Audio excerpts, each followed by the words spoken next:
Welcome to our channel. నా పేరు దుర్గా ప్రసాద్. ఈ రోజు మనతో పాటు డాక్టర్ శరత్ చంద్ర కౌశిక్ గారు ఉన్నారు. సార్ నమస్కారం సార్. సార్ నమస్తే సార్. సార్ ఎక్కువగా మీ దగ్గరికి ఏ సమస్యలతో వస్తుంటారండి? ఎక్కువగా రొటీన్గా నేను చేసింది సర్జరీ, దాని తర్వాత అడ్వాన్స్డ్ లాప్రోస్కోపిక్ సర్జరీ, ఇంకా ఫెలోషిప్ ఇన్ బేరాటిక్ సర్జరీ చేశాను సార్. ఇది కాబట్టి నా దగ్గరికి ఎక్కువ వచ్చేవాళ్ళు గాల్ బ్లాడర్లో స్టోన్స్ ఉన్న వాళ్ళే కానీ, లేకుంటే హర్నియాస్, కాంప్లెక్స్ హర్నియాస్ ఉన్నవాళ్ళు. ఇంకా నా speciality 2 years of fellowship in bariatric surgery అంటే ఒబేసిటీ ఉన్న పేషెంట్స్ చాలా మంది వస్తుంటారు. వాటికి చేసే సర్జరీలే కానీ, అది మెడికల్ మేనేజ్మెంటే కానీ ఎలా చేయడం అనే దాన్ని బట్టి అది నా స్పెషాలిటీ. సో ఆ పేషెంట్స్ చాలా ఎక్కువ మంది వస్తుంటారు. ఇప్పుడు అంటే బేరాటిక్ సర్జరీ చేయాలని అంటే వాళ్ళకి మీరు ఎలా డిసైడ్ చేస్తారు? మీరు అంటే వీళ్ళకి అవసరం ఉంది, వీళ్ళకి అవసరం లేదు, ఎలా తెలుస్తుంది? అంటే మనకు బేరాటిక్ సర్జరీ ఇండికేషన్స్ ఏమి అంటే, మనకు ఒకటి మెయిన్ థింగ్ ఏంటంటే బాడీ మాస్ ఇండెక్స్ అనేది ఇంపార్టెంట్. మన వెయిట్, హైట్ అంటే ఒక హైట్ కి ఇంత వెయిట్ ఉండాలి అనే దానికి మనకు అది సెట్ అయిపోయి ఉంటుంది. బిఎంఐ అంటే బాడీ మాస్ ఇండెక్స్ లో weight in kgs by metre square, ఇది క్యాలిక్యులేషన్ ఉంటుంది.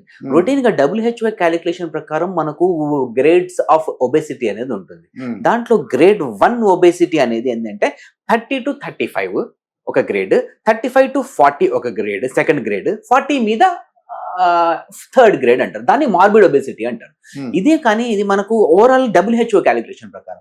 అదే మన ఇండియన్ పాపులేషన్కి వచ్చేవరకు మనకు ఎక్కువ కొంచెం సెంట్రల్ ఒబేసిటీ ఎక్కువ ఉండడం వల్ల మనకు 2.5 BMI మనకు కట్ అయిపోయింది. సో మన Indian Asian kind of population కి 27.5 to 32.5 is grade 1, 32.5 to 37.5 is grade 2, more than 37.5 అంటే మార్బిడ్ ఒబేసిటీ గ్రేడ్ 3. ఏ గ్రేడ్ 3 వాళ్ళందరూ కూడా మనకు they are all potential candidates for bariatric surgery.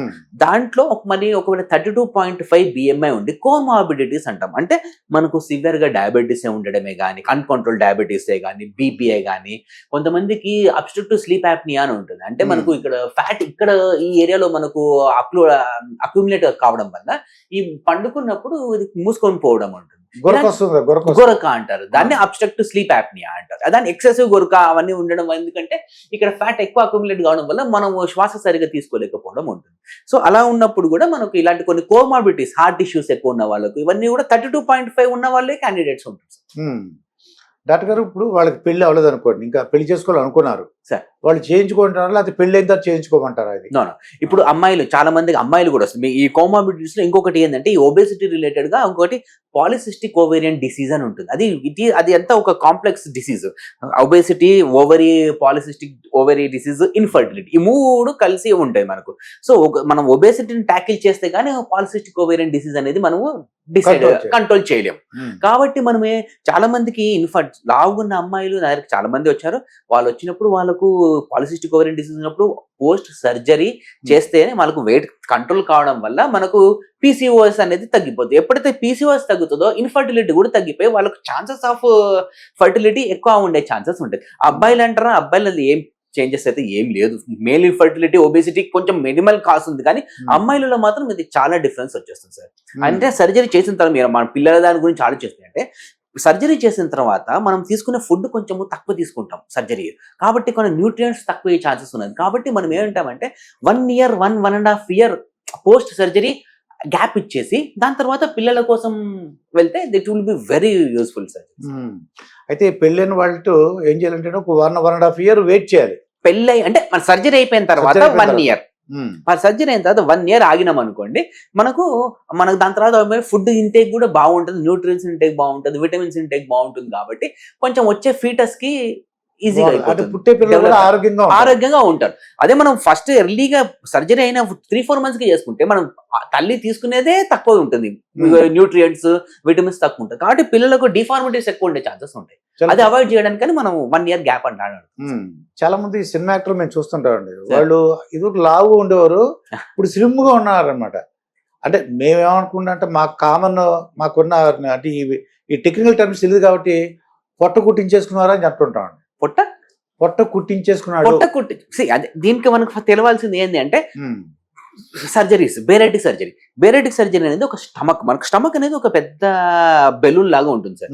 మనం చిన్న కీ హోల్స్ తోటి, ఇప్పుడు ఇంకా అడ్వాన్స్ రోబోటిక్ వచ్చేసింది కాబట్టి చిన్న కీ హోల్స్ తో 100% ఉన్న స్టమక్ ని కట్ చేస్తాం. స్టేప్లర్ అనే ఒక స్పెషల్ ఎక్విప్మెంట్ తీసుకొని దాన్ని కట్ చేసి 80% ఆఫ్ ద స్టమక్ ని తీసి వేసేస్తాం. సో 100% ఉండాల్సిన స్టమక్ 20% మిగిలిపోయి ఉంటుంది. కాబట్టి వాళ్ళు తీసుకునే ఫుడ్ తగ్గిపోతుంది, దానివల్ల అబ్జార్ప్షన్ తగ్గిపోతుంది, దానివల్ల మనకు ఫుడ్ తీసుకోవడం తక్కువ ఉండడం వల్ల వెయిట్ లాస్ అయిపోతుంది. అది దాన్ని పొట్ట కుట్టేయడం దానికన్నా దాన్ని పొట్టను సగం 80% పొట్టను తీసేస్తాం మనం. అంటే కట్ చేస్తారండి. కట్ చేసేస్తాం సార్, కట్ చేసి తీసేస్తాం. కట్ చేసి 80% స్టమక్ దాన్ని స్లిమ్ గ్యాస్ట్రెక్టమీ అంటాం. ఇంకో టైప్ ఆఫ్ సర్జరీ కూడా ఉంది. దాంట్లో ఏమంటే బైపాస్ సర్జరీ అంటాం. దాంట్లో స్టమక్ 100% స్టమక్ ఉంది కదా, దాన్ని ఒక 10-15% స్టమక్ చిన్న పీస్గా పెద్ద పీస్గా తయారు చేస్తాం. చిన్న పీస్కి తీసుకెళ్ళి మనము ఇంటెస్టైన్స్ తీసుకొచ్చి దానికి అటాచ్ చేసేస్తాం. అప్పుడు ఏమవుతుంది, మనం తీసుకున్న ఫుడ్ ఈసోఫేగస్ ఫుడ్ పైప్ ఉంటుంది, ఫుడ్ పైప్కి వచ్చి ఆ చిన్న పార్ట్ ఆఫ్ స్టమక్లో పడి డైరెక్ట్లీ మీకు ఇంటెస్టైన్లో పడిపోతుంది. అంటే ఒక లార్జ్ అమౌంట్ ఆఫ్ స్టమక్, కొంత అమౌంట్ ఆఫ్ స్మాల్ ఇంటెస్టైన్ అంతా బైపాస్ అయిపోతుంది. బైపాస్ అట్లా సడన్ గా పడిపోవడం వల్ల కూడా హార్మోనల్ చేంజెస్ వచ్చేసి GLP-1 హార్మోన్ చేంజెస్ కావడం వల్ల మనకు షుగర్ కంట్రోలే కానీ లేకుంటే వెయిట్ లాస్ కావడమే కానీ అవన్నీ ఉంటుంది. డాక్టర్ దీనికి మరి ఖర్చు అంటే సామాన్య ప్రజలకు కూడా ఇది అవకాశం ఉందంటారా, లేకపోతే ఓన్లీ అంటే ఎంత ఖర్చు అవుతుంది సుమారు? అలా ఏం లేదు సార్, మనకు ఖర్చు అంటే మనకు ఒక్కొక్క దానికి ఒక్కొక్క రకంగా ఉంటుంది. మనకు ఇది అఫోర్డబుల్ లేదు సార్. ఇప్పుడు మనం అవుతున్న దానికి మీరు చూడండి ఎలా ఆలోచించాలంటే, ఇప్పుడు ఒబేసిటీ ఎక్కువ ఉండడం వల్ల మీకు హార్ట్ డిసీజ్ వచ్చే ఛాన్స్ ఉంది, హార్ట్ అటాక్ వచ్చే ఛాన్సెస్ ఉన్నాయి. ఒక హార్ట్ అటాక్ ఎంత అవుతుందో దానికన్నా తక్కువ అయిపోతుంది. తక్కువ అవుతుంది మరి. అబ్సల్యూట్లీ. దీనివల్ల మీకు ఏమవుతుంది, ఇప్పుడు హార్ట్ రిస్క్ బెనిఫిట్స్ ఉంటాయి, మీకు బెనిఫిట్స్ ఉంటాయి, మిగతావన్నీ కూడా యాక్టివ్గా అయిపోతారు. మీకు షుగర్ అనేది it's like a miracle surgery sir. Most of the patients మనకు ఇన్సులిన్ పెట్టిన పేషెంట్స్ కూడా మనకు post surgery first or second post op డేనే మనం ఇన్సులిన్ బంద్ చేసిన పేషెంట్స్ కూడా ఉన్నారు నాకు. కొంతమందికి ఇన్సులిన్ బంద్ చేసి ఓరల్ టాబ్లెట్స్ కి తీసుకురావాల్సిన స్టేజ్ అట్లా. అంటే స్లోగా షుగర్ డయాబెటీస్ రెమిషన్ కానీ బీపీ రెమిషన్ కానీ ఇవన్నీ ఉంటాయి. ఇంకా కొంతమందికి ఊబకాయం వల్ల ఆర్థరైటిస్ ఉంటుంది, నీ జాయింట్స్ పెయిన్ ఉంటుంది, మోకాళ్ళ నొప్పులు చాలా ఉంటాయి. అది ఎందుకంటే మన body structure is made for some amount of weight. మనము దానికి మీద ఎక్స్ట్రా ఫ్యాట్ ఉండడం వల్ల ఈ మోకాలు కూడా అరిగిపోతాయి. అంటే ఒక 50 కేజీలు ఉండాల్సిన వ్యక్తి 100 కేజీలు ఉండనుకోండి, అంటే ఒక 50 కేజీలు ఎక్స్ట్రా బరువు బియ్యం బస్తానో ఏదో బస్తా మోస్తున్నట్టే. కాబట్టి దానివల్ల మోకాలు తొందరగా అడిగిపోవడం, బ్యాక్ అరిగిపోవడమే అవుతుంది. ఈ వెయిట్ లాస్ కావడం వల్ల మనకు దాని కూడా ఎఫెక్టివ్ ఉంటుంది. నాకు ఎవరు మోకాళ్ళు డాక్టర్ గారు చెప్పారు అన్నమాట అండి, రీప్లేస్మెంట్ డాక్టర్ గారు. ఇప్పుడు 4 కేజీ ఉంది అనుకోండి, దానికి డబుల్ లేదా ట్రిపుల్ మోకాళ్ళ మీద పడుతుంది అంత వెయిట్. అంతే కదా సార్, మరి ఎక్కువ ఉన్నప్పుడు అదే అవుతుంది కదా సార్. అందుకనే మనం ఆ వెయిట్ ని అట్లీస్ట్ ఓకే 50 అంత కాకపోయినా కొంతవరకు దాని సగం తగ్గించుకున్నా కూడా మనం ఎక్సెస్ వెయిట్ ని మనకు మోకాలు will say happy, will be very thankful to you అంటే. అంతే. ఓకే డాక్టర్ గారు, మీకు సుమారుగా 16 ఏళ్ల సరే అది ఎక్స్పీరియన్స్ ఉంది సార్. మీరు వచ్చిన అప్పటికి ఇప్పటికి ఉన్న టెక్నాలజీలు ఎంత ఉన్నాయా ఏంటి? ఇప్పుడున్న ప్రజెంట్ టెక్నాలజీ వలన పేషెంట్ కి ఎటువంటి ఉపయోగాలు ఉన్నాయంటారు? సార్ డెఫినెట్లీ ఉన్నాయి. ఎందుకంటే అప్పటికి ఇప్పటికి దెర్ ఇస్ చాలా డిఫరెన్స్ వచ్చేసింది. మనకు అప్పుడు కూడా లాప్రోస్కోపీ అవుతుండే, అప్పుడు యూజ్ చేస్తుంది. ఇప్పుడు ఏదైతే మీకు స్టేప్లర్ అన్నాను కదా, స్టమక్ ని కట్ చేసేది, అప్పుడు వచ్చే దాంట్లో కొన్నిసార్లు కొంచెం అంత ఆ క్వాలిటీ ఆఫ్ స్టేప్లింగ్ అవి లేకుంటుండే. ఇప్పుడు వచ్చిన దాంట్లో అయితే ఆటోమేటిక్, దాంట్లో కూడా ఇప్పుడు ఏదైతే వచ్చిందో సర్జికల్ ఆస్పెక్ట్ లో దాంట్లో కూడా వచ్చేసింది. అది కూడా మనకు బ్లీడింగే కానీ ఆ ప్రెస్సింగే కానీ అవంతా చాలా బాగా వచ్చేసినాయి. ఇంకా ఇప్పుడు లేటెస్ట్ గా ఇప్పుడు హాస్పిటల్స్ లలో రోబోటిక్ సర్జరీ వచ్చింది. రోబోటిక్ ఈజ్ డిఫైనింగ్ మూమెంటే. ఎందుకంటే దాంట్లో రొటీన్ గా మేము లాప్రోస్కోపీలో ఫస్ట్ చేసేది కోసేసి చేసేది, దాని తర్వాత లాప్రోస్కోపీ అనేది వచ్చింది. లాప్రోస్కోపీ అనేది కూడా కీ హోల్ సర్జరీ. దాని మీద ఇప్పుడు ఇంకా రోబోటిక్ సర్జరీ వచ్చింది. రోబోటిక్ సర్జరీ ఇంకా చాలా క్లియర్ గా ఉంటుంది. బ్లీడింగ్ ఛాన్సెస్ అయితే ఆల్మోస్ట్ నెగ్లిజిబుల్ అయిపోయినాయి రోబోటిక్ దానివల్ల. లాప్రోస్కోపీలో మనకు విజన్ ఏమైతుందంటే ఈ విషయం ఉంది, ఆ విజయం 3x or 4x ఉంటుండే. ఇప్పుడు ఇదే రోబోటిక్ లో అది it has become to 10x. అంటే మీకు minute of the minute bleeding అయినా కూడా మనం దాన్ని పట్టేసుకునే ఛాన్సెస్ ఉన్నాయి. So has definitely changed. ఇప్పుడు ఇంకా కొన్ని ఇంజెక్షన్స్ కూడా వచ్చినాయి, కొన్ని టాబ్లెట్స్ వచ్చేసినాయి. ఇవి కొంతమంది ఏమైతుందంటే వెయిట్ తగ్గుతుంది కొందరు, దాని తర్వాత కొంచెం బాగా తినడం వల్ల ఒక 4-5 years లో కొంచెం మళ్ళీ పెరగడం స్టార్ట్ అవుతుంది. అట్లాంటి పేషెంట్స్ కి ఇప్పుడున్న లేటెస్ట్ టెక్నాలజీ ప్రకారంగా ఏదైతే ఇంజెక్షన్స్ కొన్ని వచ్చేసాయి కదా, ఆ ఇంజెక్షన్స్ పెట్టడం వల్ల మళ్ళీ కొంచెం మెయింటైన్ చేసుకుంటూ పోవడం అవుతుంది. డాక్టర్ గారు, ఇప్పుడు చాలా మంది అంటుంటారు, ఏమంటారంటే మేము ఏం తినమండి, ఎక్కువ తినం కానీ ఎందుకు బాడీ పెరిగిపోతుంది అన్నాడు, వెయిట్ తగ్గట్లేదండి, ఏం తినం అని చెప్తుంటారండి. వాళ్ళు చెప్పిన మాట నమ్మచ్చు అని నమ్మచ్చు, చెప్పలేం సార్. ఎందుకంటే మనము ఇక్కడ మోస్ట్ ఆఫ్ ద టైమ్స్ మనకు వచ్చేది ఒబేసిటీ అవంతా ఉండేది it is all in jeans. మనం ఫుడ్ ఓకే, మనం గబ్బు లేపేసుకుంటున్నామేమో తిక్క జంక్ ఫుడ్ తినే కానీ అవన్నీ చేయడం వల్ల. But most important thing is jeans. మీకు తాతలు అమ్మమ్మలు వాళ్ళందరూ కూడా మీకు ఒకవేళ ఫ్యామిలీలో ఒబేసిటీ ఉంది అనుకోండి, అది ఉండనే ఉంటుంది. Plus along with that thyroid issues అనే వాళ్ళు కూడా, వాళ్ళకి థైరాయిడ్ తక్కువ ఉంది అనుకోండి పేషెంట్ లో, వాళ్ళు కొంత తిన్నా అది అలాగే ఉంటుంది. మెటబాలిజం అనేది ఉండదు. బాడీ మనం తీసుకోవడము, క్యాలరీ తీసుకోవడం ఒక ఎత్తు, మళ్ళీ దాన్ని ఖర్చు పెట్టడం ఒక ఎత్తు. మనం దాన్ని ఖర్చు పెట్టడం, థైరాయిడ్ ఫంక్షన్స్ తక్కువ ఉంది అనుకోండి, ఆ ఖర్చు పెట్టడం తక్కువ ఉంటుంది. ఎప్పుడైతే తక్కువ ఉంటుందో మీరు కొంత తీసుకున్నా అది మళ్ళీ ఇమ్మీడియట్ గా తీసుకుపోయి ఫ్యాట్ లో డిపాజిట్ చేసేస్తారు. డాక్టర్ గారు, మీరు ఈ అంటే బేరియాట్రిక్ సర్జరీ అన్నారు సార్, దానివల్ల పొట్ట కొద్దిగా 20% నుంచి 80% తీసేస్తాం. 80% తీస్తాం మోస్ట్. బట్ దానివల్ల తీసుకునే ఇంటేక్స్ తక్కువైపోతుంది. అవును సార్. మరి నీరసం వస్తుందంటారు డాక్టర్ గారు? నీరసం బాడీకి బాడీ ఇంటెలిజెంట్, బాడీకి ఎంత అవసరమో మనం అంతే ఇస్తాం. ప్లస్ ఇదే టైంలో మీకు ఇంతవరకు ఎక్స్ట్రా ఫ్యాట్ డిపాజిట్ అయింటది మీకు తొడలనే గానీ, కడుపులనే గానీ, ఎవరినే అన్ని చోట్ల బటక్స్ లేని కానీ అన్నీ. బాడీ ఏం చేస్తుంది, తనకు కావాల్సిన ఎక్స్ట్రా ఫ్యాట్ ని, ఎక్స్ట్రా ఎనర్జీని ఆ ఫ్యాట్ ని కరిగించేసి తీసేసుకుంటుంది. దానివల్ల మనకు అది మెకానిజం ఆఫ్ వెయిట్ లాస్ అవుతుంది. కొంతమంది లేడీస్ నేను చూస్తున్నాను పాపం, ఏంటంటే వాళ్ళు బాడీ వరకు అంటే నడుము వరకు ఎక్స్ట్రా సన్నగా ఉంటారండి సార్. వాళ్ళు లేచి వెళ్తుంటే వెనకాల సీటు, నేను బ్యాంకు వాళ్ళ మేడం అని చూశాను, సీట్ ఎక్కువ ఉంటుందండి. చాలా ఆక్వర్డ్ గా, అంటే కొద్దిగా చూడడానికి కొద్దిగా ఇబ్బందిగా ఉందన్నమాట. చూస్తే మొహం కానీ ఆ నడుము వరకు ఎంత ఒక సినిమా యాక్ట్రెస్ లాగా ఉందండి. ఓన్లీ సీట్ డిఫెక్ట్ పాపం. అంటే అటువంటి వాళ్ళు రెక్టిఫై చేయగలంటారు? అటువంటి వాళ్ళను స్పెసిఫిక్ గా మనము, ఎందుకంటే బేరియాట్రిక్ సర్జరీ చేయడం వల్ల బాడీ ఎక్కడి నుంచి ఫ్యాట్ తీసుకుంటుంది అనేది మనం ఎగ్జాక్ట్లీ డిఫైన్ చేసి చేయలేము. మనం ఓన్లీ బాడీని రెస్ట్రిక్ట్ చేస్తే మనం ఎక్కడి నుంచి ఫ్యాట్ తీసుకుంటుంది అనేది అది only body only with time ద్వారా మనకు తెలుస్తుంది.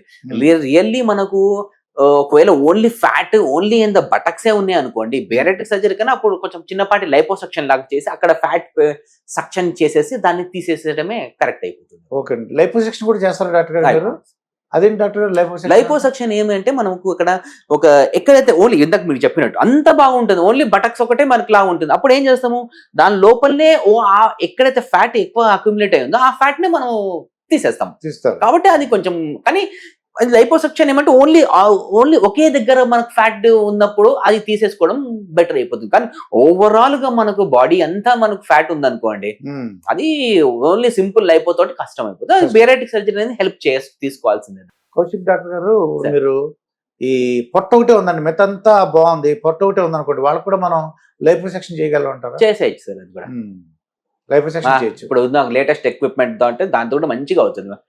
ప్లాస్టిక్ సర్జరీ వాళ్ళు చాలా మంచిగా అవుతుంది.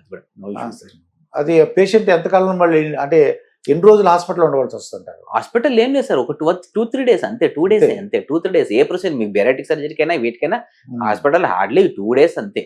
దాని తర్వాత ఇమ్మీడియట్లీ డిశ్చార్జ్ అవుతారు. వాళ్ళ పని వాళ్ళు హ్యాపీగా చేసుకోవచ్చు సార్. ఒక వారం రోజులు అలా రెస్ట్ తీసుకోవాల్సి ఉంది సార్. దాని తర్వాత they will be up and about, అంతే హ్యాపీగా వాళ్ళు చేసుకోవడానికి ఉంటుంది. అంటే ఈ బేరియాట్రిక్ సర్జరీకి సుంగర సమస్యలకి పొటెన్షియాలిటీ అని తగ్గుతుంది అంటారు? Obesity is a chronic disease sir. మనకి ఎప్పటి నుంచో ఉన్నవి. ఒబేసిటీ ఒక్కటి మనకు షుగర్ పెంచుతుంది. ఇప్పుడు షుగర్ పెరగడం వల్ల మనకు ఇంపార్టెన్స్ వచ్చే ఛాన్సెస్ ఉంటాయి. సో అంతా ఒక సైకిల్, ఒక సిండ్రోమ్ అంటారు, మెటబాలిక్ సిండ్రోమ్. ఇదంతా అన్ని కలిపే ఉంటుంది, ఒక క్లస్టర్ ఆఫ్ డిసీజెస్. అన్ని ఒబేసిటీ వచ్చిందంటే దాంతో సహా అన్ని డిసీజెస్ అన్ని వచ్చేస్తాయి. కాబట్టి మనం ఒబేసిటీ తగ్గించుకోవాలి, వెయిట్ తగ్గించుకోవాల్సిందే. వెయిట్ తగ్గించుకుంటే అన్ని ఆటోమేటికల్లీ సెట్ అయిపోయే ఛాన్సెస్ ఉంటాయి. డాక్టర్ గారు, ఇప్పుడు ఏజ్ ప్రకారం ఫర్ ఎగ్జాంపుల్ 16 ఏళ్ళ లోపు ఉన్నారు కూడా సార్, వాళ్ళు కూడా చేస్తారా డాక్టర్ గారు? Absolutely sir. ఇప్పుడున్న జంక్ ఫుడ్ హ్యాబిట్స్ కి వాటికి పీడియాట్రిక్ ఒబేసిటీ కూడా చాలా మంది వస్తున్నారు. నేను చేసిన లాస్ట్ లో 14 year అబ్బాయి కూడా చేయాల్సిన పరిస్థితి వచ్చింది. ఎందుకంటే చాలా వెయిట్, నడవలేకపోతున్నాడు అబ్బాయి. ఆ అబ్బాయి కూడా చేయాల్సి వచ్చింది. సో అవసరం ఉన్నది మనకు 12 to 60 years, 60-65 years వరకు we are able to do the bariatric surgery. 12 సంవత్సరాల నుంచి 65 సంవత్సరాలు, 65 వరకు చేసేసుకోవచ్చు. 65 మీద కూడా రియల్లీ అంటే యాక్టివ్ ఉన్న వాళ్ళు, యాక్టివ్గా ఉన్నారు, అంటే వేరే ఏం ప్రాబ్లం లేకుండా ఓన్లీ ఒబేసిటీ తోటే ఇనాక్టివ్ అయిపోతుంది అనుకుంటే 65+ వాళ్ళకు కూడా చేసినాం. ఒకసారి ఆపరేషన్ అయిన తర్వాత ఇంకా వాళ్ళు మెయింటైన్ చేసుకోవాలి సార్. First 1 year వరకు ఆటోమేటికల్ అయిపోతుంది. అంటే ఈ 1 year లో ఏమవుతుందంటే వాళ్ళకు వెయిట్ లాస్ కావడం వల్ల మనము ఎవ్రీడే 1 hour ఆఫ్ ఎక్సర్సైజ్ చేయమని చెప్తాం. అంతవరకు చేయలేని వాళ్ళు కొంచెం యాక్టివ్నెస్ పెరిగిపోతుంది. యాక్టివ్నెస్ ఎప్పుడైతే పెరిగిపోతుందో వాళ్ళు నార్మల్ చేసే వాళ్ళ దానికన్నా ఇంకొంచెం ఎక్కువనే చేస్తారు. అదే అంటే ఆ మోటివేషన్ వచ్చేసి అది ఇంకా తగ్గిన ఓకే ఈ మంత్ మనం 5 kgs తగ్గిన, సో నెక్స్ట్ మంత్ 6 kgs తగ్గాల్సిందే అని కొంచెం మోటివేట్ కూడా అయిపోతారు పేషెంట్. అంతకుముందు తినే ఫుడ్ ఏదైతే ఉందో దీంట్లో కొంచెం న్యూరో గట్ యాక్సిస్ కొంచెం చేంజ్ అయిపోతుంది సార్. దానివల్ల అంతకుముందు ఇష్టమైన ఫుడ్ కూడా కొన్నిసార్లు వాళ్ళకు నచ్చదు. అలా దానివల్ల అది చేంజ్ అవుతుంది. బైపాస్ సర్జరీ ఏదైతే చెప్పానో మీకు, బైపాస్ సర్జరీ ఏమైతే స్వీట్ ఈటింగ్, స్వీట్ తీసుకున్న వాళ్ళు స్వీట్ లో ఆల్మోస్ట్ బంద్ చేయించేస్తారు, which is good for them. ఇప్పుడు జెనెటిక్స్ ప్రకారం కొంతమందికి వస్తుందండి అది ఒబిసిటీ. అవును సార్. అది జనరల్ గా వీళ్ళు అంటే లైఫ్ స్టైల్, జీవన శైలిలో తేడా ఉంటే వాళ్ళు కూడా వస్తుందా డాక్టర్? మన లైఫ్ స్టైల్ అంటేనే మనం తీసుకునే ఫుడ్, మనం ఇమ్మొబిలిటీ, ఒకటే చోట కూర్చొని వితౌట్ ఎనీ ఏం ఎక్సర్సైజ్ లేకుండా గానీ మనం ఇప్పుడున్న లేటెస్ట్ గా అంత జంక్ ఫుడ్ అంతా it is all high calorie. మనము ఎంత క్యాలరీస్ లోపల పెట్టేస్తామో అంత వెయిట్ పెరుగుతుంది. Weight is equivalent to calorie intake. మనం క్యాలరీ ఇంటేక్ తగ్గిస్తేనే మనకు వెయిట్ లాస్ అనేది మనకు ఉంటుంది. ఓన్లీ విత్ షియర్ ఎక్సర్సైజ్ ఒక్కటే చేస్తా, నేను క్యాలరీ ఇంటేక్ బాగా తింటా అంటే వెయిట్ లాస్ కాదు. వెయిట్ లాస్ కి మనకు ఓన్లీ క్యాలరీ ఇంటేకే తగ్గించదని అవుతుంది. Along with that calorie intake restriction చేసుకొని అలాంగ్ విత్ దట్ మనం ఎక్సర్సైజ్ తోడు ఉందనుకోండి, దాన్ని ఇంకా మంచిగా వెయిట్ లాస్ అయ్యే ఛాన్సెస్ ఉంటాయి. ఇప్పుడు ఈ ఆపరేషన్ వచ్చిన వాళ్ళకి ఏమన్నా ఆపరేషన్ అయిన తర్వాత సైడ్ ఎఫెక్ట్స్ అని ఉంటాయి డాక్టర్? సైడ్ ఎఫెక్ట్స్ ఏమన్నా? ఇప్పుడు రోడ్ క్రాస్ చేయడం కూడా సైడ్ ఎఫెక్ట్స్ ఉండొచ్చు సార్. అది ఇన్ ద సేమ్ వే మనకు ఏ ప్రొసీజర్లో అయినా దేంట్లైనా కొన్ని కాంప్లికేషన్స్ అనేవి వచ్చే ఛాన్సెస్ డెఫినెట్లీ ఉంటుంది. ఏమైతే అంటే మనం స్టమక్ ని ఎప్పుడైతే కట్ చేస్తాం కదా, కట్ చేసినప్పుడు స్టమక్ ని కట్ చేసినప్పుడు మనకు అటాచ్ చేస్తాం, అంత అటాచ్ అతికించేస్తాం. బట్ అతికించిన తర్వాత కొంతమందిలో అక్కడి నుంచి బ్లీడింగ్ రావడమే గానీ లేకపోతే కొంచెం లీక్ అయ్యే ఛాన్సెస్ గానీ ఉంటాయి. అది ఒకప్పుడు మీరు అంతకుముందు ఉన్న దాంట్లో ఆ ఛాన్సెస్ కొంచెం ఎక్కువ ఉంటుండే, ఇప్పుడు ఆ ఛాన్సెస్ చాలా తగ్గిపోయినాయి. ఇప్పుడున్న లేటెస్ట్ ఎక్విప్మెంట్ ప్రకారం ఆ లీకేజ్ అనేది చాలా తగ్గిపోయింది. కాబట్టి ఇప్పుడు ఇట్ ఈస్ వెరీ సేఫ్. మనం సిజేరియన్ సెక్షన్ ఎన్ని కాంప్లికేషన్స్ ఉంటో దీంట్లో అంతే కాంప్లికేషన్స్ ఉంటాయి. అది ఇంకా చెప్పాలంటే ఇంకా తక్కువనే ఉంటుంది దీంట్లో కాంప్లికేషన్. కానీ ఏమైతే అంటే దురదృష్టం ఏంటంటే దీనికి కాంప్లికేషన్ ఆ సర్జరీ హీరోయిన్ అక్కడ కదా హీరోయిన్ అది చేయించుకొని చనిపోయింది, ఇది ఎక్కువ హైలైట్ అయిపోవడం వస్తుంది. ఇది డిసడ్వాంటేజెస్ అంటే చేయించుకున్నవాడు ఇంతకు మీద అన్నట్టు హీరోయిన్ చేయించుకున్నవాడు ఎవరు డిస్క్లోజ్ చేయడు. బై ఎనీ ఛాన్స్ ఇంకెవరికైనా ఏదైనా ఇది కాంప్లికేషన్ అయ్యి బయటపడింది అనుకో అది ఎక్కువ హైలైట్ అవ్వడం అవుతుంది, నెగిటివ్ ఎక్కువ హైలైట్ అయిపోతుంది. ఒక డైరెక్టర్ గారు కూడా ప్రముఖ డైరెక్టర్ అండి ఆయన చేయించుకుని ఆ డైరెక్టర్ గారి గురించి మాట్లాడింది, ఇది సర్జరీ చేయించుకోలేదు నాకు తెలిసినంత వరకు. ఒక బెలూన్ వేయించుకున్నారు. యాక్చువల్లీ సర్జరీ చేయించింటేనే మేబీ అది కొంచెం సర్వైవ్ అయ్యేవాళ్ళేమో. తనది నాకున్న ఇన్ఫర్మేషన్ ప్రకారము తను బెలూన్ ఏం చేసుకున్నారు, కొంచెం వెయిట్ లాస్ అయింది. తర్వాత బెలూన్ తీసే క్రమంలో కొంచెం కాంప్లికేషన్స్ వచ్చేసినాయి. దానివల్ల మేబీ సర్జరీకి పోయింటేనే maybe he was an ideal candidate for surgery. Actually అందరికీ ఆయన ఒక ఆదర్శంగా ఉండు. అవును సార్, అది సర్జరీ చాలా ఉంటుండే. కొత్తగా ఆయన కూడా కాంప్లికేషన్ సార్. ఒబేసిటీ ఉన్నప్పుడు అన్ని ఇంతకు మీరు చెప్పినట్టు ఒక సిండ్రోమ్, అది కాంప్లెక్స్ అన్ని కలిపి వస్తాయి. ఒబేసిటీ ఓన్లీ సింపుల్ ఒబేసిటీ చిన్నగానే ఉండగా ఉండదు, అన్ని కలిపే వస్తాయి. BP, sugar, heart issues, kidney issues అన్ని కలిపే వస్తాయి. ఎక్కువ ఏ దేశస్తులకి అంటే ఈ యొక్క అంటే ఒబిసిటీ ఉంటుంది డాక్టర్ గారు? ఎక్కువగా ఏ దేశస్తులకి ఎక్కువ అంటే ఇప్పుడు రొటీన్ గా అయితే మనకు ఇప్పుడు అమెరికా, యూరోప్ లాంటి దేశాలకు పోతే వాళ్ళు తీసుకునేదే అంత packaged food, high calorie diet వాళ్ళు తీసుకునే వాళ్ళ దాంట్లో చాలా ఉంటుంది. బట్ మన ఇండియాలో మనం తీసుకున్న ఓన్లీ ప్రోటీన్ శాతం తక్కువ ఉంటుంది. మన దగ్గర ఓన్లీ కార్బోహైడ్రేట్ ఇంటేక్ ఎక్కువ ఉంటుంది. కార్బోహైడ్రేట్ ఎక్కువ ఉండే వాళ్ళకు ఈ సెంట్రల్ ఒబేసిటీ ఇవి ఎక్కువ ఉండే ఛాన్సెస్ మన ఇండియాలో కూడా చాలానే బాగుంది. ఇంకా చెప్పాలంటే India is the diabetes capital for the world అని చెప్తాం. కాబట్టి ఇండియా చాలా ఎక్కువ ఉన్నారు.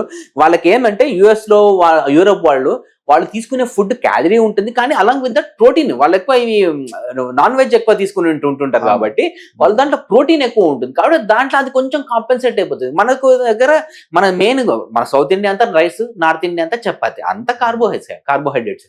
ఈ కార్బోహైడ్రేట్స్ ఉండడం వల్ల మనకు కొంచెం ప్రోటీన్ ఇంటేక్ తక్కువ ఉండడం వల్ల మనకి ఇవి ఇంకా ఎఫెక్ట్స్ ఎక్కువ వచ్చేస్తాయి. మన ఇండియాలో కూడా కొన్ని స్టేట్స్ వాళ్ళు ఉంటారు, కొద్దిగా పెద్ద ఎత్తుగా ఉంటారు, లావుగా ఉంటారు. ఎక్కువగా ఆ స్టేట్ వాళ్ళు చూసాను కూడా కొన్ని. నాకు తెలిసిన పంజాబ్ ఉన్నారు ఫర్ ఎగ్జాంపుల్. పంజాబ్ వాళ్ళు ఎక్కువగా హైట్ ఉంటారు, తర్వాత ఒబిసిటీ కూడా ఎక్కువ ఉంటుంది. ఒబిసిటీ ఎక్కువ ఉంటుంది ఎందుకంటే వాళ్ళు తీసుకున్నారు గీ మక్కన్ గీ ఏదైనా కానీ in moderation is good sir. అతిగా ఏది చేసినా అతి సర్వత్రా అంటారు కదా, లిమిట్ లో ఉంటే ఏమన్నా అబ్సల్యూట్లీ సార్. ఏదైనా లిమిట్ లో మోడరేషన్, అది తక్కువ కూడా ఇప్పుడు అది కూడా తక్కువ చేయడంలో కూడా నష్టం ఉంది, ఎక్కువ చేయడంలో కూడా నష్టం ఉంది. ఏ విషయంలో కూడా it should be in moderation. ఎక్సర్సైజే కానీ తక్కువ చేయాలి, ఎక్సర్సైజ్ కూడా తక్కువ చేసుకో, మరీ ఎక్కువ చేయొద్దు. అట్లనే మినిమం గా చేసుకుంటూ పోవాలి. ఫుడ్ అంటే కూడా మినిమల్ గా చేసుకుంటూ పోవాలి. ఏదైనా moderation is always best. Doctor గారు, ఇక ఈ ఆల్కహాల్ ఎఫెక్ట్స్, ఇప్పుడు ఆల్కహాల్ తీసుకున్న వాళ్ళకి సార్ ఈ ఒబిసిటీకి ఏమైనా రిలేషన్ ఉందంటే ఆల్కహాల్ కూడా అంత కార్బోహైడ్రేట్ కదా సార్, అంత ఉండేది కార్బోహైడ్రేట్స్ తోటే తయారు చేసేది, ప్రోటీన్ తోటి ఏం చేయరు, అది కార్బోహైడ్రేట్స్ తోటే చేస్తారు. కాబట్టి అది కూడా వాళ్ళకి ఒబిసిటీ ఎక్కువ ఉంటుంది. అబ్సల్యూట్లీ అది ఒకటే కాదు కదా సార్, దాని పక్కన ఇంకో పెట్టుకొని తింటుంటారు కదా సార్. అలాగే తినేదంతా అంత అవే స్టఫ్, అది తీసుకునేదంతా పక్కవంతా తీసుకునేవి అన్ని హై క్యాలరీ ఐటమ్స్, అన్ని డీప్ ఫ్రైడ్ ఐటమ్సే తీసుకుంటారు. డీప్ ఫ్రైడ్ ఐటమ్స్ తీసుకుంటారు కాబట్టి not just alcohol, along with that what you are taking in అనేది కూడా ఇంపార్టెంట్. ఇప్పుడు మిమ్మల్ని చూస్తే మీరు సన్నగా ఉన్నారు డాక్టర్ గారు. సార్ కష్టపడాలి సార్, ఇంకా నేను కొంచెం ముందు నాకు సెంటర్ చింతకు చెప్పాను కదా, నాకు కూడా కొంచెం తగ్గించుకోవాలి, ఇంకా తగ్గించుకోవాలి. అలా ఎటువంటి ఆహారం తీసుకోమంటారు ఒబిసిటీ లేకుండా జీవితకాలం ఆరోగ్యంగా ఉండాలంటే? ఎటువంటి ఆహారం మీరు సజెస్ట్ చేస్తారు? ఏదైనా కానీ మనం తీసుకునే ఫుడ్ లో ప్రోటీన్ ఉండేటట్టు చూసుకోండి. ప్రోటీన్ అంటే నాన్ వెజ్ తినే వాళ్ళకు నాన్ వెజ్ ప్రోటీన్ తీసుకుంటే బెటర్. వాళ్ళకి ఎలాగో ఆప్షన్స్ చాలానే ఉంటాయి. ఇప్పుడు నేను వెజిటేరియన్, పక్కా వెజిటేరియన్. సో నాలాంటి వాళ్ళు they have to incorporate more amount of protein in their thing. అంటే పప్పులే కానీ, లేకుంటే సోయానే కానీ, ఎగ్స్ తినగలిగే వాళ్ళు ఎగ్స్ తినడమే, శనగలు అవన్నీ కూడా చాలా మంచి. అలాంగ్ విత్ దట్ ఫైబర్ కూడా పెసలు కూడా ప్రోటీన్ అంటే కానీ నాట్ కంప్లీట్ ప్రోటీన్ ఉండదు దాంట్లో, కానీ అది మనం ఎప్పుడైతే అన్నంలో కలిపేసి తీసుకుంటామో అది కొంచెం ప్రోటీన్ ఎక్కువ అవుతుంది. అన్నం ఇప్పుడు ఇంత అన్నం పెట్టుకుని ఇంత పప్పు పెట్టుకునే బదులు ఇంత పప్పు పెట్టుకుని ఇంత అన్నం పెట్టుకోవాలి, దాన్ని ఉల్టా చేసేసేయాలి. అన్న రైస్ తక్కువ తీసుకో, పప్పు ఎక్కువ తీసుకో. మనం రైస్ తినేది మనం కాదంటాం కాబట్టి ఫస్ట్ రైస్ కొద్దిగా పెట్టుకో, అన్నం పప్పు ఎక్కువ పెట్టేసుకో, ఉల్టా చేసేసేయండి. అలాంగ్ విత్ దట్ మనకు ఫైబర్ డైట్, ఆకుకూరలు ఎక్కువ తీసుకొని ఉండేటట్టు బెటర్. ఎప్పుడైనా ఫైబర్, ఈ చియా సీడ్స్, ఫ్లాక్ సీడ్స్ అవన్నీ తీసుకున్నాం అనుకోండి, ఫైబర్ కంటెంట్ అనేది చెప్తుంది. మనం తీసుకునే ఫుడ్ స్టైల్ బట్టి కూడా మనకు ఒబెసిటీకి హెల్ప్ ఉంటుంది. మనం ఫస్ట్ తీసుకునే food should always be proteinaceous, ఆ ప్రోటీన్ ఆర్ ఫైబర్ డైట్ ఉంది అనుకోండి, మనకు ఆ తీసుకునే ఆ డైజెషన్ లోనే కానీ అది హెల్ప్ఫుల్ గా ఉంటుంది. ఎందుకంటే ప్రోటీన్ ఫైబర్ డైట్ తీసుకున్న తర్వాత మీరు షుగర్, ఐస్ క్రీమ్ తీసుకున్నా కూడా మనం గ్లైసిమిక్ స్ట్రైక్ ఏదైతే ఉంటుందో అది తగ్గుంటుంది. అదే మీరు డైరెక్ట్లీ ఫాస్టింగ్ తీసుకుని పొద్దునే లేచి ఒక స్వీట్ గులాబ్ జామున్ తింటే అది పెరిగేస్తుంది, గ్లూకోజ్ తప్పన పైకి కొట్టేస్తుంది.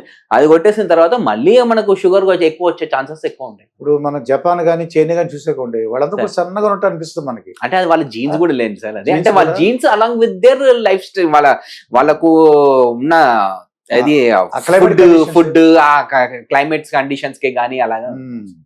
ఎందుకంటే వాళ్ళు ఒక సిస్టమేటిక్ గా అంటే ఆరోగ్యం మీద అవగాహన ఉన్నట్టు. మన వాళ్ళకి ఏంటంటే ఫైబర్ ఫుడ్ కూడా తెలియదండి, ఫైబర్ అంటే కూడా తెలియదు వాళ్ళకి. అంటే మోషన్ ఫ్రీగా అవుతుంది, ఫైబర్ ఫుడ్ తినాలంటే ఆకుకూరలు తినాలని, బీరకాయ, వెజిటబుల్స్ ఎక్కువ తినాలనుకోండి, ఫైబర్ కంటెంట్ ఎక్కువ ఉంటుంది. అవును సార్, ఆ విషయం వాళ్ళకి తెలియదు వాళ్ళకి. అదే మనమైతే ఎప్పుడైనా కానీ ఇప్పుడు మనం చేయాల్సిన అవేర్నెస్ ఏంది అంటే మంచి ప్రోటీన్ తీసుకోవాలి, ఫైబర్ తీసుకోవాలి. అంటే రైస్ అవాయిడ్ చేయండి కాదు, నేను ఇంతకు చెప్పినట్టు మీకు రైస్ తక్కువ క్వాంటిటీలో, ప్రోటీన్ ఎక్కువ క్వాంటిటీ, పప్పు కూరలు ఎక్కువ క్వాంటిటీలో తినేస్తే I think that should settle the matter sir. Along with that మనకు ఇంకొంచెం half an hour, 40 minutes or 1 hour exercise, ఏదో ఒకటి కొంచెం చిన్నపాటి ఎక్సర్సైజ్ డైలీ లేకపోయినా అట్లీస్ట్ వారానికి 3 రోజులన్నా మనం చేయగలగాలి. ఏదో ఒక చిన్న స్పోర్ట్ యాక్టివిటీ తీసుకోండి, ఒక స్పోర్ట్ యాక్టివిటీ తీసుకొని చిన్న చేయండి. అంటే నాట్ కూర్చునేది కాదు. అదే activity. ఫిజికల్ యాక్టివిటీ ఏదన్నా కానీ, ఇప్పుడు టీటీఏ గానీ, క్రికెటే గానీ, ఏదన్నా కానీ, బ్యాడ్మింటన్, పికిల్ బాల్ కొత్తది వచ్చింది, పికిల్ బాల్ అందరు పట్టుకున్నారు కాబట్టి అది కూడా చేయండి, నథింగ్ రాంగ్. మనకు ఫిజికల్ యాక్టివిటీ ఉంటే మనకు బాడీలో మెటబాలిజం పెరుగుతుంది. మనం తీసుకున్న ఫుడ్ ఏం తీసుకున్నా కూడా మనకు ఆ మెటబాలిజం ఎక్కువ కావడం వల్ల మనం ఫ్యాట్ తగ్గిపోతుంది. ఫర్ ఎగ్జాంపుల్ ఇప్పుడు ఐటీ ఉద్యోగులు ఉన్నారు అనుకోండి, సార్ ఎక్కువ మంది వాళ్ళు ఏమైనా వస్తున్నారు సార్ మీ దగ్గరికి? ఏమైనా ఐటీ ఐటీ ఉద్యోగులు వాళ్ళే వస్తారు. అంటే ఎక్కువ మంది వస్తున్నారు. వాళ్ళకి అలాంగ్ విత్ ఒబేసిటీ కూడా వాళ్ళకి అలాంగ్ విత్ ఒబేసిటీ కాకుండా వాళ్ళకి బ్యాక్ ఏక్ తోటి వస్తుంటారు చాలా ఓ. మంది. అసలు ఒబేసిటీకి బ్యాక్ ఏక్ తోటే వస్తుంటారు అసలు. వాళ్ళదే ప్రాబ్లం ఉంటుంది మెయిన్ గా. అసలు ఏంటి సార్ వాళ్ళకి ఎటువంటి జాగ్రత్తలు తీసుకోమంటారు? ఐటీ పీపుల్ ఆ ఉద్యోగం చేయాలి మరి ఉద్యోగం అయితే తప్పదు, ఉమ్, చెయ్యాలి. చేసుకున్నప్పుడు మేకని అలారం పెట్టుకోండి, ఉమ్, పెట్టుకుని 1 గంట 2 గంటలు లేచి మెల్లగా ఒక 10 అడుగులు అక్కడిక్కడ తిరగండి కొంచెం. దానివల్ల వేరే ప్రాబ్లమ్స్ కూడా అన్ని సెట్ అయిపోతుంది. కొంచెం ఒకే చోట ఉండడం వల్ల కూడా అది ప్రాబ్లం అయ్యే ఛాన్సెస్ ఉంటుంది. కొంచెం తిరగాలి. They have to maintain their thing. ఇంకా వాళ్ళకి మాలాగా కాకుండా వాళ్ళకి ఇంకా సాటర్డే సండేస్ 2 days హాలిడేస్ ఉంటాయి. They should utilize those 2 days for their well being, um. Rather than lying ఇంట్లో జస్ట్ లేజీగా ఉండే బదులు ఆ రెండు యూజ్ రోజులు- దోస్ 2 days. వాళ్ళ 2 days యూజ్ చేసుకుంటే వాళ్ళకి చాలా అడ్వాంటేజెస్ ఉంటుంది. ఆ 2 రోజులు ఫిజికల్ యాక్టివిటీ చేసుకోండి. ఒక రోజు ఓకే, ఇంటికి ఏమైనా కావాల్సిన సామాన్ తీసుకోండి, ఇంకొక రోజు యూజ్ మంచి ఫిజికల్ యాక్టివిటీకి ఏమైనా చేసుకోండి, ఏమైనా స్పోర్ట్స్ యాక్టివిటీ పెట్టుకోండి, ఉమ్, చాలా బాగుంటుంది. ఇట్లా ఉంటాయి చేస్తాయి. కానీ అఫ్ కోర్స్ ఇప్పుడు చూస్తుంటే ఇప్పుడు హైదరాబాద్ పరిసర ప్రాంతం మీరు వెళ్ళి చూడండి, ఇప్పుడు సరౌండింగ్ లో కూడా మీకు బాగా క్రికెట్ గ్రౌండ్సే గానీ, పికిల్ బాల్సే గానీ చాలా వచ్చేస్తున్నాయి. ఉమ్, ఐ థింక్ ఆ అవేర్నెస్ కూడా మంచిగా చాలా పెరిగిపోయింది సార్. ఉమ్. అయితే ఇప్పుడు కొంతమంది నైట్ డ్యూటీ చేస్తుంటారు, రాత్రులే వాళ్ళకి డ్యూటీ ఉంటుందండి, డే టైమ్ ఏమో పడుకుంటారు. ఇంకా దానికి రెమెడీ మనం ఏం చేయలేం సార్. ఎందుకంటే మన సర్కేడియన్ సైకిల్ అది చేంజ్ అయిపోతూనే ఉంటుంది. మనము మార్నింగ్ ఒక రకంగా ఉంటాయి స్టెరాయిడ్ లెవెల్స్, మన బాడీలో ఉండే స్టెరాయిడ్ నైట్ ఒక రకంగా ఉంటుంది. వాళ్ళు అది కంటిన్యూస్ గా అదే చేస్తున్నట్టు మన లాంగ్ టర్మ్ ఎఫెక్ట్స్ డెఫినెట్లీ వాళ్ళకు ఉంటాయి సార్. ఉంటుంది. ఆర్ ఎలా అంటే సమ్ ఆఫ్ 10 days చేసిన తర్వాత మళ్ళీ ఒక 15-20 days వాళ్ళు at least they have to come to their morning duties. Okay, only నైట్సే చేసుకుంటా అంటే మాత్రం that will definitely have a toll on their mental health and physical health and every health. కొద్దిగా అంటే లాంగ్ రన్ లో దీర్ఘకాలంలో కొద్దిగా దీర్ఘకాలంలో డెఫినెట్లీ Problems రావడానికి అవకాశం ఉంటుంది సార్. అది body is made to sleep in the night. రాత్రి పండుకోవడానికే అది నీ బాడీలో నువ్వు చేసుకున్న మార్నింగ్ నుంచి చేసిన ఏదైతే ఫిజికల్ యాక్టివిటీకి body will heal in the night. రాత్రి కూర్చుని పండుకున్నప్పుడు మీకు, అందుకే చాలా మంది నిద్ర వస్తుంది పండుకుంటా అంటాం, పండుకున్న వరకు body that will heal it. మీరు నిద్ర అనేది best medicine in the world. 7 to 8 hours of the sleep అనేది మస్ట్. మనం దానికన్నా తక్కువ పెట్టుకున్నామంటే అది వేరే ఎఫెక్ట్స్, మళ్ళీ మార్నింగ్ మీరు చేయాల్సిన డ్యూటీలు కూడా అది మీకు ఎఫెక్ట్ పడుతుంది అండి. అవునండి. ఇప్పుడు సీనియర్ సిటిజన్ ఎటువంటి జాగ్రత్తలు తీసుకోమంటారు డాక్టర్ గారు ఒబిసిటీ రాకుండా? ఎందుకంటే రిటైర్డ్ అయిపోయిన తర్వాత వాళ్ళు ఏం చేస్తారు, ఇంకెక్కడ కదలకుండా కూర్చుంటుంటారండి. ఇదివరకు మామూలుగా రొటీన్ వాళ్ళ ఆఫీస్ వర్క్ చేసేవాళ్ళు ఇప్పుడు చేయరు, ఇంకా ఒక దగ్గర కూర్చుని పోతారు. సీనియర్ సిటిజన్ ఎటువంటి జాగ్రత్తలు తీసుకోమంటారు? సీనియర్ సిటిజన్స్ అయినా కానీ, యంగ్స్టర్స్ కానీ, ఎవరైనా కానీ మితంగా తీసుకోవాలి, ఫుడ్ మితంగా తీసుకోవాలి. ఫిజికల్ యాక్టివిటీ అనేది డెఫినెట్లీ అందరికీ ఉండాల్సిందే. ఎవ్రీడే కాకపోయినా ఆల్టర్నేట్ డేస్ అయినా. నేను ఎవ్రీడే చేయడం కొన్నిసార్లు మోకాలు నొప్పి ఉన్న వాళ్ళకి చాలా కష్టం అవుతుంది. అట్లీస్ట్ ఆల్టర్నేట్ డే ఏదన్నా, ఒక మోకాలు నొప్పి ఉన్న వాళ్ళకు నడవలేరేమో, చేతితోటి చేసే యాక్టివిటీ చేయండి. ఎందుకంటే మజిల్ ఎక్కడైనా మజిలే. అవును, మజిల్ ఎక్కడి నుంచైనా మనం మెటబాలిజం అనేది ఇంప్రూవ్ చేయడానికి అవుతుంది. ఇంకా ఫుడ్, కాఫీలు ఉంటాయి, చాలా మంది కాఫీ, టీ, చాయ్ చాయ్ చాయ్ చాయ్ అని చాయ్ తీసుకుంటే షుగర్, దాంట్లో వేసుకునే షుగర్ బట్టే మనకు అంత ప్రాబ్లమ్స్ వచ్చేస్తుంది గంటకే. ఐటీ వాళ్ళు మీరు అన్నట్టు ఐటీ వాళ్ళు చాలా మంది వాళ్ళకు అక్కడ పట్టు ఉంటది, పోతారు కాఫీ వేసుకొని వస్తుంటారు. అలా కాకుండా try to have a black coffee తీసుకోండి. బ్లాక్ కాఫీలో ఉన్న అడ్వాంటేజెస్ చాలా. మీకు దాంట్లో క్యాలరీ ఉండదు. బ్లాక్ కాఫీ మీరు ఇంత కాఫీ తాగినా కూడా that is considered as 0 calories. మీకు క్యాలరీ అనేది రాదు. మీరు బ్లాక్ కాఫీ తాగిన తర్వాత మీకు స్టమక్ ఫిల్లింగ్ అవుతుంది, మీకు వచ్చే ఆకలే ఉండదు. అండ్ బ్లాక్ కాఫీలో చాలా మంచి యాంటీ ఆక్సిడెంట్స్ ఉంటాయి. మీకు చిన్న ఏమన్నా ఉన్నా కూడా హీలింగ్ కూడా చాలా బాగా అయిపోతుంది. చాలా చాలా అడ్వాంటేజెస్ సార్. అండ్ లివర్ కి చాలా హెల్ప్ఫుల్ ఉంటుంది. లివర్ టాక్సిసిటీ చాలా తగ్గించేస్తుంది. మరి పిల్లల పెంపకంలో కూడా పిల్లలకి అంటే తల్లిదండ్రులు ఎటువంటి సలహాలు ఇస్తారు మీరు? ఎందుకంటే పిల్లలు ఒబిసిటీ రాకుండా మీరు చెప్పినట్టు ఈ రోజుల్లో స్కూల్స్ ఏమవుతున్నాయి అంటే ఒక దగ్గర ఉండిపోతున్నారు, వాళ్ళకి యాక్టివిటీ ఉండట్లేదు. కానీ పేరెంట్స్కి ఏమైనా సలహా ఇవ్వగలరండి? ఏంటంటే ఏం లేదు, ఫుడ్ పిల్లలు మారం ఇస్తాడు, పిజ్జా కావాలి అంటాడు వచ్చి. పిజ్జా ఎప్పుడో ఒక్కసారి, నెలకు ఒక్కసారి ఏదో ఇప్పియండి, పిల్లగాడు అడిగిండు కదా అని మనం ఇప్పించుకుంటూ పోతా అంటే కాదు. పిల్లలకు కూడా ఫుడ్ డిసిప్లిన్, వాళ్ళకు క్యాలరీ డిసిప్లిన్ అనేది డెఫినెట్లీ నేర్పియాల్సిందే. వానికి ఫైబర్ అనేది ఏంటి, what is fibre, what is protein, what is carbohydrate పిల్లల బుక్లలో ఉంటుంది. కానీ అది మనము as a parent if you teach them, అది it will go into their generations కొద్దీ అది వెళ్ళిపోతుంది, జనరేషన్స్ కొద్దీ అది వెళ్ళిపోతుంది. And some amount of physical activity ఉండాల్సిందే పిల్లలకు కూడా. గేమ్స్ లో చిన్న చిన్న గేమ్స్ ఏదైనా పెట్టండి, డాన్స్ లో పెట్టండి, కల్చరల్ యాక్టివిటీలో ఏమైనా చిన్న స్పోర్ట్స్ యాక్టివిటీలో పెట్టించండి, కంపల్సరీ చేయించాల్సిందే సార్. అదైతే హెర్నియా చెప్పారు డాక్టర్ గారు. సార్ హెర్నియా, అవును సార్. అలా హెర్నియా అంటే ఏంటి? శరత్ చంద్ర కౌశిక్. హర్నియా అంటే ఏం లేదు సార్, మన బాడీలో ఇప్పుడు అబ్డమెన్ స్కిన్ అవన్నీ ఉంటుంది కదా, లోపల మనకు రెక్టస్ అనే ఒక మజిల్ ఉంటుంది, రెక్టస్ అనే మజిల్ ఉంటుంది. ఆ మజిల్ ఎప్పుడైతే మనకు హోల్ ఏర్పడుతుందో, ఆ హోల్ లోపల నుంచి పేగులు బయటికి రావడం, దాన్ని హర్నియా అంటాం. అది మనకు most of the times hernias అనేవి ఈ గ్రాయిన్ ఏరియాలో ఉంటాయి. అంటే ఎక్కడైతే మనకు అబ్డమెన్ కాలు ఎక్కడైతే స్టార్ట్ అవుతుందో ఆ ఏరియాను గ్రాయిన్ ఏరియా అంటాం. ఆ గ్రాయిన్ ఏరియాను వచ్చే హర్నియాలు ఇంగ్వైనల్ హర్నియాస్ అంటాం. రొటీన్ గా మనం మాట్లాడుకునే హర్నియాలు అంతా గ్రాయిన్ హర్నియాస్ గురించే మాట్లాడతాం. అదొక హర్నియా ఉంటుంది. ఇంకొకటి బొడ్డు దగ్గర ఫ్యాట్, అక్కడ లూజ్, అక్కడ మనకు మజిల్ చాలా లూజ్ ఉంటుంది. ఆ లూజ్ ఉండడం వల్ల కూడా అక్కడ హోల్ ఏర్పడి దాని లోపల నుంచి పేగులు ఇట్లా బయటకు వచ్చేస్తాయి. ఆరు కొంతమందికి సిజేరియన్ అయిపోతుంది, లేడీస్ కే కానీ అబ్బాయిలకి వేరే వాళ్ళకి ఏమైనా వేరే సర్జరీస్కి అయినా కానీ సిజేరియన్ ఏదైతే అవుతుందో అక్కడ మనకు హోల్ వేసిన కుట్లు కొన్నిసార్లు వాళ్ళు కాఫ్ చేయడం వల్ల కానీ, అబ్డోమినల్ ప్రెషర్ పెరగడం వల్లనే కానీ హోల్ అయిపోయాయి. దాని లోపల నుంచి కూడా మనకు హోల్ వచ్చి పేగులు బయటకు వచ్చే ఛాన్సెస్ ఉంటాయి. ఈ హెర్నియా ఏంటంటే ఇప్పుడు మనకు ఒక టాబ్లెటే కానీ ఇంజెక్షనే కానీ ఇచ్చి ఇంకా ఆ టెక్నాలజీ అయితే రాలేదు. అదొక ఫిజికల్ డిఫెక్ట్. ఆ ఫిజికల్ డిఫెక్ట్ ని మనము ఫిజికల్ గా మూస్తేనే దానికి మనకు ఒక సొల్యూషన్ ఇవ్వడానికి తప్పదండి, దానికి తప్పదు. కానీ అది ఇమ్మీడియట్ గా చేయించుకోవాలన్నా లేట్ గా చేయించుకోవాలన్నా అనే దాన్ని బట్టి మనకు ఉంటుంది. మనము ఇప్పుడు ఎర్లీ హర్నియా వచ్చింది అనుకోండి, అది ఇమ్మీడియట్ చేయాల్సిన అవసరం ఉండదు. ఒకవేళ దాని లోపల ఏమైనా పేగులు వచ్చి ఇరికి అప్పుడు ఉంది అనుకోండి, అప్పుడు కడుపు ఉబ్బిపోతుంది, వామిటింగ్స్ వచ్చేస్తాయి. అలాంటి టైంలో మనం ఎమర్జెన్సీలో సర్జరీ చేయాల్సిన అవసరం ఉంది. లేకుంటే most of the times hernia అనేది ఎలెక్టివ్ సర్జరీస్, అంటే మనం ప్లాన్డ్ గా చేసుకోవాల్సిన సర్జరీ, అంటే సో దట్ మనకు ఇన్ ఫ్యూచర్ దాని నుంచి ఏమి ప్రాబ్లం రాకుండా ఉండడానికి చేసుకోవాల్సిన సర్జరీ. అయితే వచ్చిన పేగుల్ని మళ్ళీ బయటకు వచ్చిన పేగుల్ని లోపలికి పంపించేసి ఆ హోల్ ఏదైతే ఉన్నదో ఆ హోల్ ని మనం క్లోజ్ చేస్తాం. ఆ హోల్ ని క్లోజ్ చేసి ఇఫ్ పాసిబుల్ ఒక మెష్ అనేది ఉంటుంది.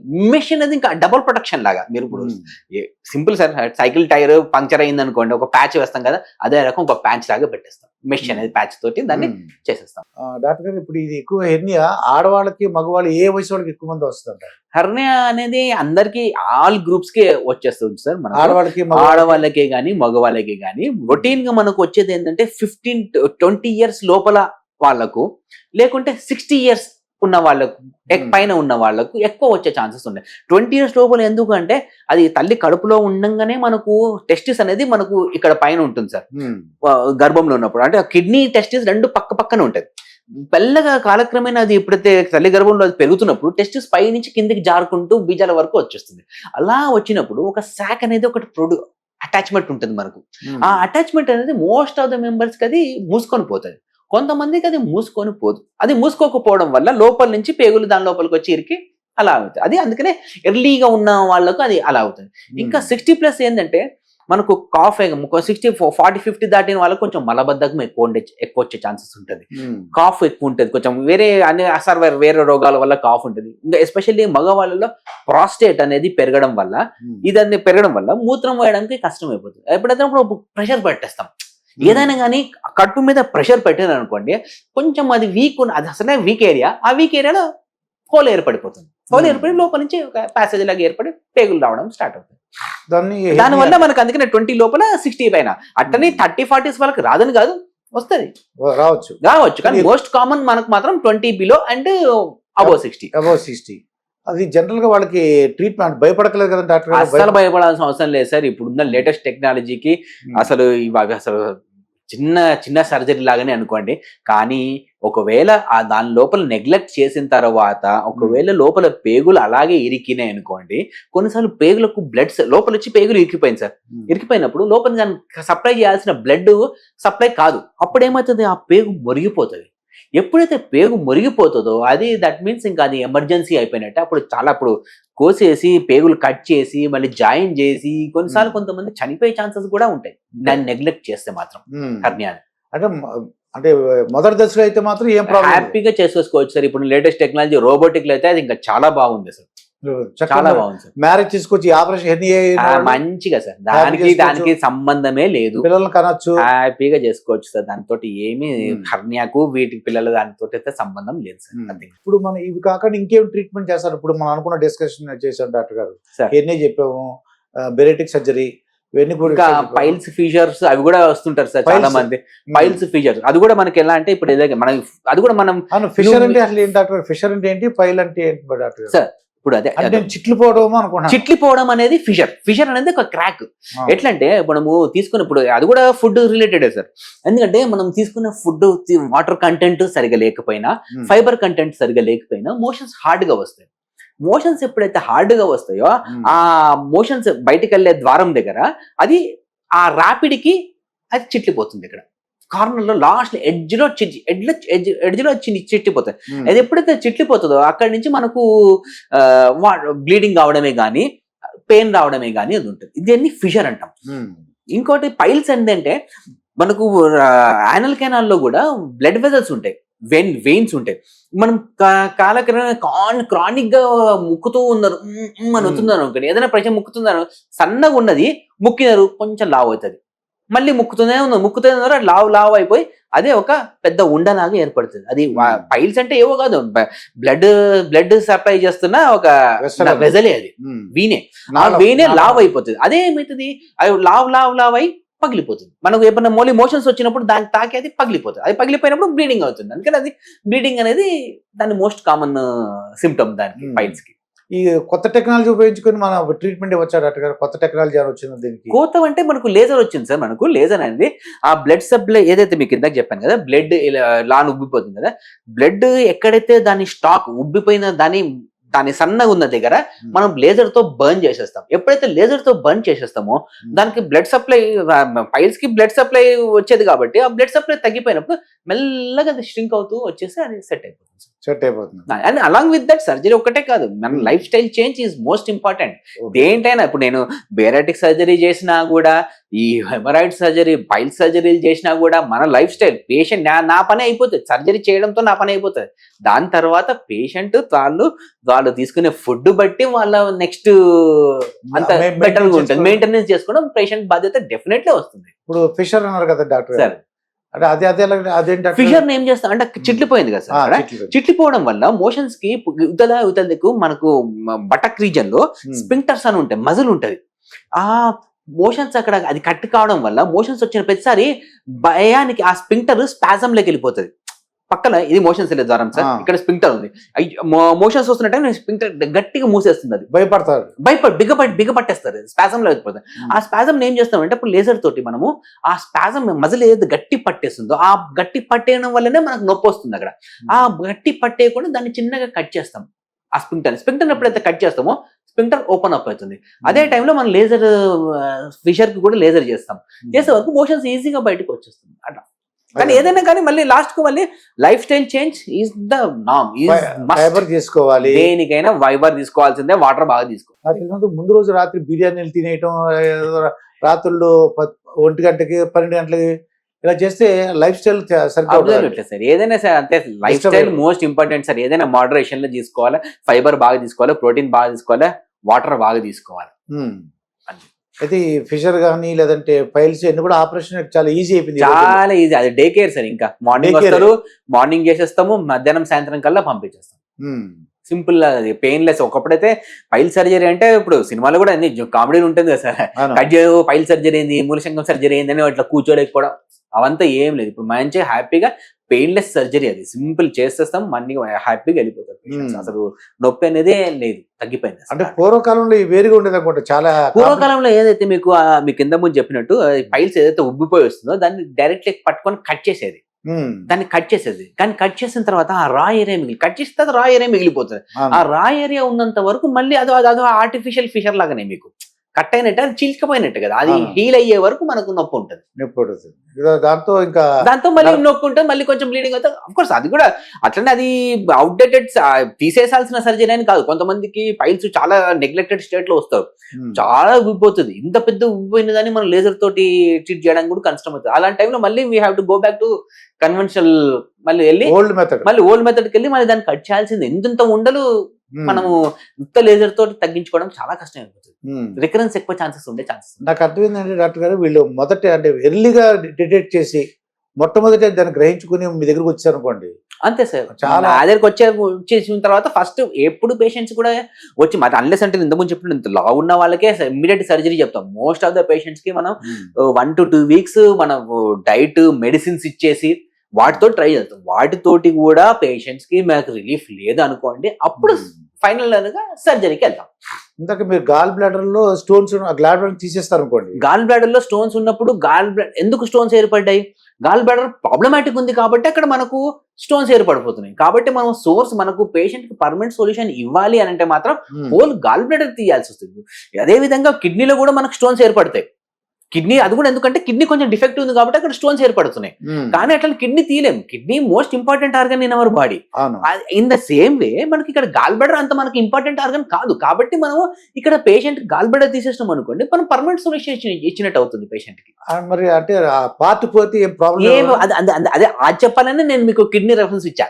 కిడ్నీ కూడా మనకు ప్రాబ్లమాటిక్ ఉన్నందుకే కిడ్నీలో స్టోన్స్ ఏర్పడుతుంది. కానీ కిడ్నీ తీయం మనం అక్కడ ఓన్లీ స్టోన్స్ అది తీస్తాం. ఓకే, మళ్ళీ స్టోన్స్ ఏర్పడుతుంటాయి, మీకు స్టోన్ తీసిన తర్వాత మళ్ళీ స్టోన్స్ ఏర్పడే ఛాన్సెస్ ఉంటాయి. కాబట్టి అలా చేసుకోవాల్సింది. ఎందుకంటే కిడ్నీ మోస్ట్ ఇంపార్టెంట్. గాల్ బ్లాడర్కి అట్లాంటి ఫంక్షన్ ఏమీ లేదు. అది ఏం లేదు, కొద్దిసేపు మనకు లివర్ లో కొంచెం బైల్ జ్యూస్ అనేది ప్రొడ్యూస్ అవుతుంది. అది కొద్దిసేపు గాల్ బ్లాడర్ లో ఉంటుంది. మీరు ఎప్పుడైతే ఫుడ్ తీసుకుంటారో గాల్ బ్లాడర్ లో అది వస్తుంది, మళ్ళీ అది స్క్వీజ్ చేసి మనకు ఇంటెస్టైన్ కి అది పంపించేస్తుంది. మీరు గాల్ బ్లాడర్ తీసేసింది అనుకోండి, లివర్ నుంచి డైరెక్ట్లీ బైల్ వచ్చి మనకు ఇంటెస్టైన్ లో ఉంటుంది. కాబట్టి అది ఏమంత పెద్ద మనకు ఎఫెక్ట్ ఉంటుంది ఉండదు. రిజర్వాయర్ లాగా అన్నమాట. అదొక రిజర్వాయర్, అబ్సల్యూట్లీ రిజర్వాయర్ ట్యాంక్ లాగా. ఫుడ్ తీసుకున్నప్పుడు అది వచ్చేసి పంపించేస్తుంది. ఇప్పుడు అలా కాకుండా ఆ రిజర్వాయర్ పోతే డైరెక్ట్లీ కమ్యూనికేషన్ మీకు లివర్ నుంచి మీకు బైల్ జ్యూస్ డైరెక్ట్లీ ఇంటెస్టైన్ లోకి వచ్చేస్తుంది. డైజెషన్ కలిపి.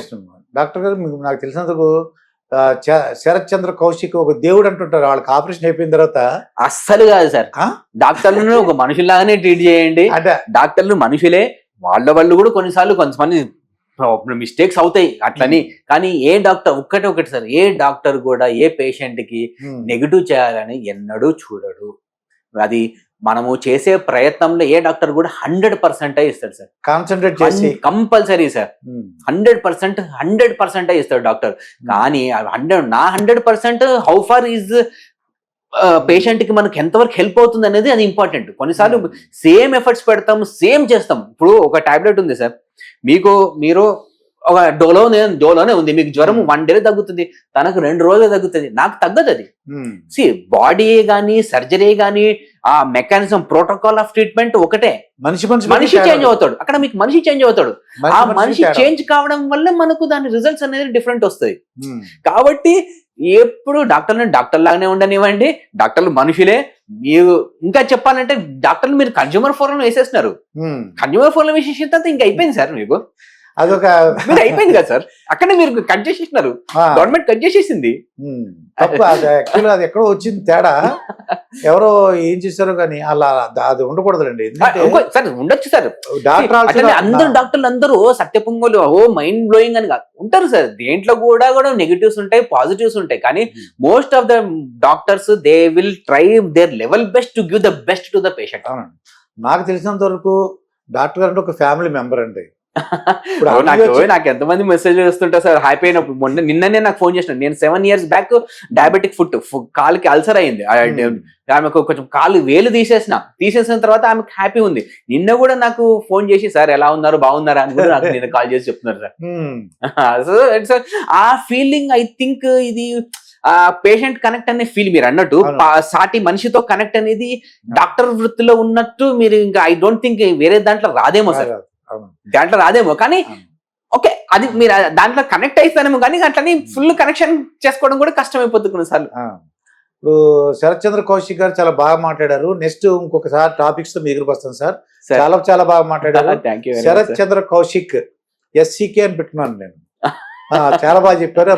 మీ మాట స్టైలు ఒబిసిటీ అనగానే నిజంగానే మీరు ఒక ఆదర్శంగా ఉన్నారు మీరు. Sir thank you sir, thank you very much. చాలా బాగా చెప్పారు డాక్టర్ గారు. ఇదండి శరత్ చంద్ర కౌశిక్ గారితో జరిగిన ఇంటర్వ్యూ. మరొక ఇంటర్వ్యూతో మీ ముందుంటాను. మీ master Durga Prasad. Sir thank you sir, thank you very much.